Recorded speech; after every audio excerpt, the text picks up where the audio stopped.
ఒక వ్యక్తి చేసిన ప్రయాణం మొత్తం చరిత్రను మార్చేసింది. మన చరిత్రలో వాస్కోడగామా భారతదేశాన్ని కనుగొన్నప్పుడు ప్రపంచం మారిపోయింది అంటారు. కానీ ఒక్కసారి ఊహించండి, అతడు భారతదేశాన్ని కనుగొనకపోతే ప్రపంచం ఎలా ఉండేది? 1498లో వాస్కోడగామా కాలికట్ చేరుకున్నాడు. కానీ ఆ ప్రయాణం విఫలమై ఉంటే యూరప్ భారతదేశపు సుగంధ ద్రవ్యాలు, బంగారం, వస్త్రాల గురించి కలలు మాత్రమే కనేది. వాణిజ్య మార్గాలు మూసుకుపోయేవి. యూరోప్లో ఆర్థిక వ్యవస్థ బలహీనపడేది.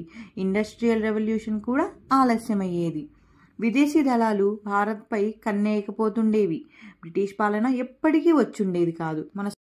మన సంస్కృతి, రాజ్యాలు స్వతంత్రంగా ఎదిగేవి. మహారాజుల పాలన ఇంకా కొనసాగి ఉండేదేమో. ఆఫ్రికా, ఆసియా మీద యూరోప్ ప్రభావం తగ్గేది. ప్రపంచం పూర్తిగా వేరే దిశలో తిరిగేది. ఇప్పుడు మనం మాట్లాడుతున్న ఈ గ్లోబల్ ప్రపంచం ఉండేదా? మీ ఒపీనియన్ని కింద కామెంట్ చేయండి. Please like, share, subscribe.